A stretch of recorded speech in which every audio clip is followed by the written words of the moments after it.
তন্ত্র নামটা শুনলেই আমরা আঁতকে উঠি। তন্ত্র মানেই আমাদের মাথায় প্রথমেই আসে কালা জাদু বা ব্ল্যাক ম্যাজিক জাতীয় কোনো কথা। এটা যে আমাদের দোষ তা কিন্তু নয়। এটা হলো গুটিকতক ভণ্ড মানুষের দোষ, যারা এই সমস্ত মারণ, উচাটন, বশীকরণ করে মানুষকে ভয় দেখায়।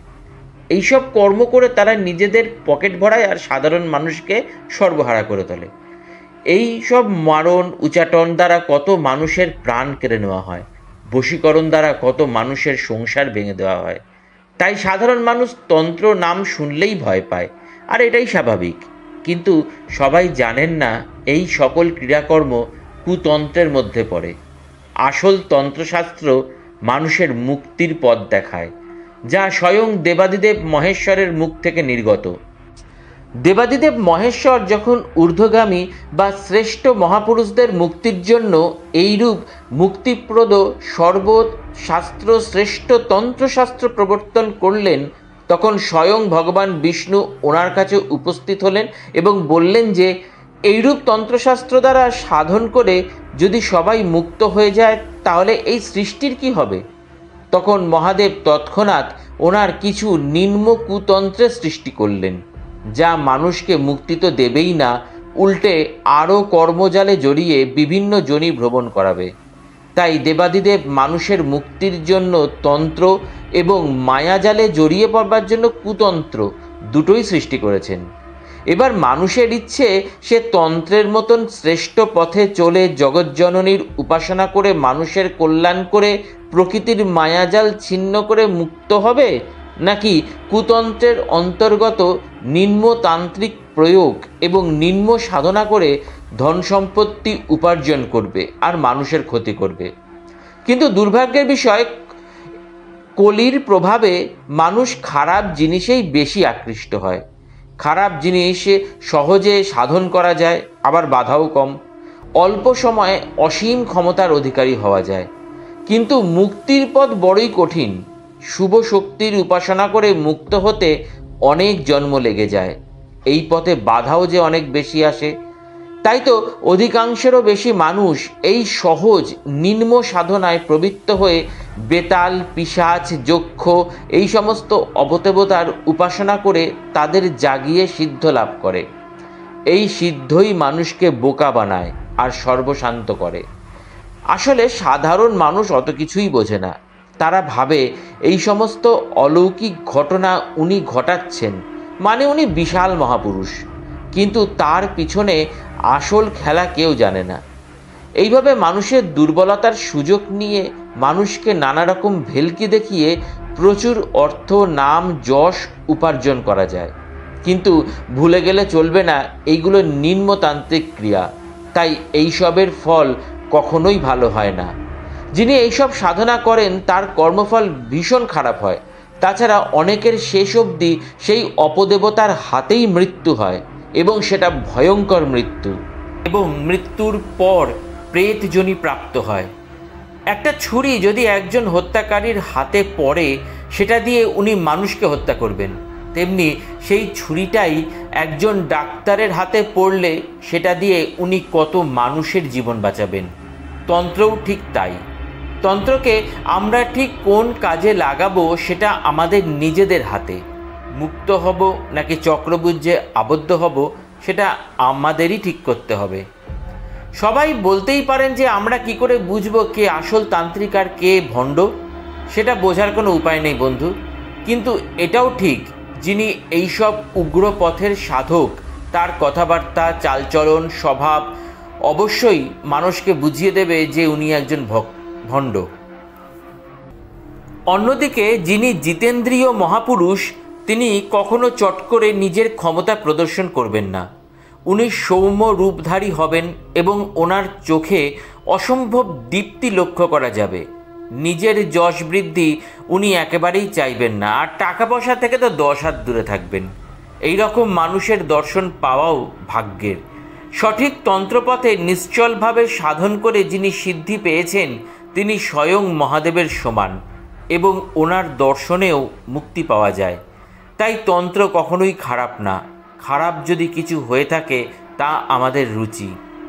তন্ত্রে যে পঞ্চমকার অর্থাৎ মদ্য, মৎস্য, মাংস, মুদ্রা ও মৈথুন ব্যবহার করা হয় তার প্রকৃত তাৎপর্য না জেনে সেগুলো যথেচ্ছভাবে তন্ত্রের নামে ভোগ করা হয়। সাধারণ মানুষ সেগুলো দেখে তান্ত্রিকদের সম্পর্কে একটা ঘৃণ্য ধারণা পোষণ করেন। এটা করাটাই স্বাভাবিক। সাধারণ মানুষের বোঝার কথা নয় যে এই সকল বস্তু দ্বারাও সাধনা হতে পারে, বা ওনারা এটাও জানেন না এগুলো ব্যবহারের পিছনে যে গভীর তাৎপর্য তার অর্থ। তাই তন্ত্রে সদাশিব বারবার বলেছেন এই পঞ্চমকার সাধনা সাধারণ মানুষের কাছ থেকে গোপন রাখতে। যিনি প্রকৃত সাধক তিনি কখনো জনসমক্ষে এই পঞ্চমকার প্রয়োগ করবেন না, কারণ উনি জানেন এটা স্বয়ং মহাদেবের আদেশ। কিন্তু ভণ্ড সাধুর বেশধারী বেশ কিছু অসাধু নিজেকে বিশাল তান্ত্রিক জাহির করার জন্য সাধারণ মানুষের সামনে পঞ্চমকার দিয়ে পুজো শুরু করেন। এইসব দেখে মানুষের তন্ত্র সম্পর্কে ধারণা তলানিতে এসে ঠেকেছে। তাই মানুষ তান্ত্রিক মানেই ভণ্ড ভেবে বসেন এবং ভাবেন এই হয়তো কোনো মারণ ক্রিয়া করে দেবেন। গুরুর থেকে দীক্ষা নিয়ে কেউ যদি সঠিক মার্গে সাধনা করেন তাকেও সমাজ ভণ্ড মনে করে, অথচ তারা জানেই না যে কোনো পুজোই তন্ত্রশাস্ত্র ছাড়া হয় না। বাড়িতে যদি লক্ষ্মী পুজোও করা হয় সেটাতেও বহু তান্ত্রিক পূজা পদ্ধতি অবলম্বন করে। এটাই এখনকার অবস্থা। কালী পুজো, জগদ্ধাত্রী পুজো, দুর্গা পুজো, যে পুজোই করা হয় তাতে কোনো না কোনো তন্ত্র অবশ্যই প্রয়োগ করা হয়। তাই আমাদের সাবধান আর সজাগ হতে হবে। তন্ত্রশাস্ত্র খুব উচ্চ মানের একটা শাস্ত্র এবং কলিযুগে তন্ত্র ছাড়া জীবের মুক্তি নেই। আমরা যে সকল বড় বড় মহাপুরুষদের জানি যারা সাধনা দ্বারা মুক্ত হয়েছেন, ওনারা জীবনের কোনো না কোনো স্তরে তন্ত্র সাধনা করেছেন। তন্ত্র সাধনা ওনাদের করতেই হয়েছে, না হলে তো স্বয়ং মহাদেবের বাক্য যে ভুল হয়ে যাবে। আসলে তন্ত্রমার্গ খুব গোপন বলে অনেক সাধক তা জনসমক্ষে কখনোই প্রকাশ করেননি। তাই কারো কারো জীবনে আমরা তান্ত্রিক সাধনা দেখতে পাই, জানতে পারি, আবার কারো ক্ষেত্রে জানতে পারিও না। তন্ত্র সর্বকালের সর্বশ্রেষ্ঠ শাস্ত্র, এতে কোনো সন্দেহ নেই। এবার এই তন্ত্রশাস্ত্র কখন, কিভাবে আর কোথায় সৃষ্টি হলো সেটা একটু বলা যাক। তন্ত্র হল ভারতে খ্রিস্টীয় ৫ম শতাব্দীর পর প্রচলিত এক বিশেষ ধরনের উপাসনা ও সাধন পদ্ধতির নাম। তন্ত্র বেদের শেষাংশ থেকে সৃষ্টি, যাকে আগম বলে, আর বেদকে নিগম। হিন্দু, তিব্বতীয়, জাপানের শিল্টো, বৌদ্ধ ও জৈন মতবাদগুলিকে এবং পূর্ব ও দক্ষিণ পূর্ব এশিয়ায় রেশমপথে বৌদ্ধ ধর্মের সম্প্রসারণে তন্ত্র বিশেষ প্রভাব বিস্তার করেছিল। তন্ত্র পরম্পরাগত মাধ্যমে যুক্ত একটি আগম শাস্ত্র। ভারতীয় পরম্পরায় যে কোনো ব্যবস্থিত গ্রন্থ, সিদ্ধান্ত, বিধি, উপকরণ, কলাকৌশল বা কার্যপ্রণালীকেও তন্ত্র বলা হয়।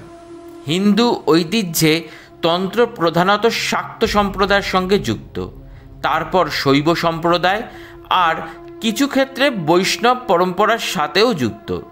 শৈব পরম্পরায় তন্ত্রগ্রন্থের বক্তা স্বয়ং মহাদেব, যেখানে তিনি দেবী পার্বতীর তন্ত্র সম্বন্ধীয় প্রশ্নের উপদেশমূলক উত্তর দেন। বৌদ্ধ ধর্মের বজ্রযান সম্প্রদায় তাদের তন্ত্র সম্বন্ধিত নীতি, কর্মপদ্ধতি ও সাহিত্যের জন্য প্রসিদ্ধ। তন্ত্রের আক্ষরিক অর্থ মনে করা হয় এই রূপে: তনতি ত্রায়তি তন্ত্র। তন্ত্রশাস্ত্রকে বৈদিক যুগের পরের রচনা বলে মনে করা হয়, যার বিকাশ লাভ প্রথম সহস্রাব্দের মধ্যভাগের কাছাকাছি সময় ঘটেছিল। সাহিত্যরূপে যেভাবে পুরাণ গ্রন্থকে মধ্যযুগীয় দার্শনিক ও ধার্মিক রচনা হিসাবে মান্য করা হয়ে থাকে, ঠিক সেভাবেই তন্ত্রশাস্ত্রে প্রাচীন আখ্যান, কাহিনী ইত্যাদির সমাবেশ রয়েছে। বিষয়বস্তুগতভাবে একে ধর্ম, দর্শন, সৃষ্টি রচনার শাস্ত্র, প্রাচীন বিজ্ঞান ইত্যাদির বিশ্বকোষও বলা যেতে পারে। ইউরোপীয় পণ্ডিতেরা তাদের ঔপনিবেশিকতাবাদী উদ্দেশ্য সাধনে তন্ত্রকে গুহ্য সাধনা বা সাম্প্রদায়িক কার্যকলাপ আখ্যা দিয়ে দিগ্ভ্রান্ত করবার চেষ্টা করেন। বস্তুত তন্ত্রগ্রন্থের সংখ্যা সহস্রাধিক, কিন্তু প্রধান প্রধান তন্ত্র 64টি বলা হয়। তন্ত্রের প্রভাব যে বিশ্বস্তরীয় তার প্রমাণ হিন্দু, বৌদ্ধ, জৈন, তিব্বতী ইত্যাদি ধর্মের তন্ত্র সাধনার গ্রন্থগুলি। ভারতে প্রাচীনকাল থেকেই বঙ্গ, বিহার ও রাজস্থান তন্ত্রের মুখ্যপীঠ ছিল। শাস্ত্র অনুসারে তন্ত্র শব্দটি তনধাতু, যার অর্থ বিস্তার। শৈব সিদ্ধান্তের কায়িক আগমে এর অর্থ দেওয়া হয়েছে সেই শাস্ত্র যার দ্বারা জ্ঞানের বিস্তার করা হয়।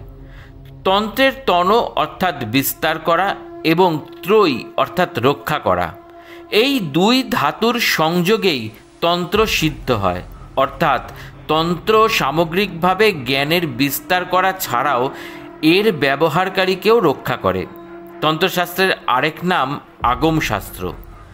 বাচস্পতি মিশ্র তার যোগভাষ্যের তত্ত্ব বৈশারদী ব্যাখ্যায় আগম শব্দের অর্থ করতে গিয়ে বলেছেন যে, যার দ্বারা লৌকিক কল্যাণ ও মোক্ষের উপায় বুদ্ধিগোচর হয় তাকে আগম বলে।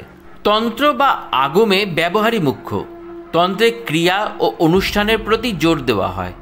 তন্ত্রশাস্ত্রের যে 7টি লক্ষণ রয়েছে তাতে জ্ঞান, কর্ম এবং উপাসনার ব্যবহারিক বা আচরণীয় উপায়ের রূপ বর্ণিত হয়েছে।